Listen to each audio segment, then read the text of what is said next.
Hello friends, welcome to our channel Outlier 73 and I'm Namita, Chartered Accountant. Well, today's topic of discussion would be on a very important circular issued by CBDT on 30th June 2021 containing the guidelines under section 194Q. As you all are aware that section 194Q will be applicable from 1st July 2021. It applies to any buyer who is responsible for paying any sum to any resident seller for purchase of any goods of value or aggregate value exceeding 50 lakh rupees in any previous year. The buyer at the time of credit or payment, whichever is earlier, is required to deduct an amount equal to 0.1% of such sum exceeding rupees 50 lakh rupees as TDS. Here, buyer is a person whose total sales gross receipts turnover from the business carried on by him exceeds 10 crore rupees during the financial year immediately preceding the financial year in which the purchase of the goods is carried out. This guideline under section 194Q is specifically issued to remove various difficulties. Well, TDS under section 194Q will not be applicable in few cases. Let's look into each one of them. The first one being transactions in securities and commodities which are traded through recognized stock exchange or recognized clearing corporation. Second one, transaction in electricity, renewable energy certificates and energy saving certificates traded through registered power exchanges.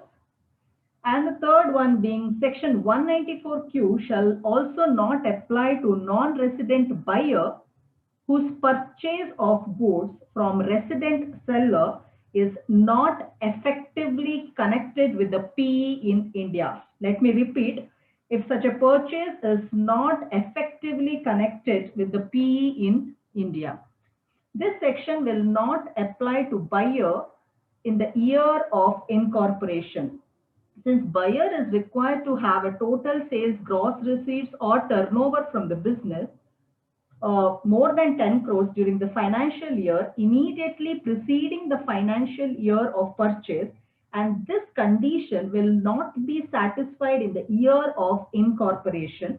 So the provision of section 194Q shall also not apply in the year of incorporation. Moving on to the next condition, this section shall not apply to a buyer if the turnover from business is less than 10 crore rupees. Let me repeat, it is very important to check, very important as a checkpoint would be turnover from the business to exceed 10 crore rupees and turnover or receipts from non-business activity is not to be counted for this purpose. Section 194Q shall also not apply to a seller whose income is exempt under Income Tax Act or any other act passed by the Parliament. However, this section would continue to apply only if part of the income of such a person is exempt. Let's look into other important point that has been clarified through this circular. Since the threshold limit of 50 lakhs is with respect to the previous year, calculation of sum for triggering the TDS under section 194Q shall be computed from 1st April 2021. However, TDS will not be applicable for the credit or payment effected during the period from 1st April 2021 to 30th June 2021. TDS will be applicable only on the credit or payment effected on or after 1st July 2021 to such seller. Now coming to the adjustment of GST for the purpose of computation of threshold as well as deduction of TDS, GST portion will have to be excluded. Let me repeat, GST portion will have to be excluded for the calculation of both threshold as well as for the TDS deduction.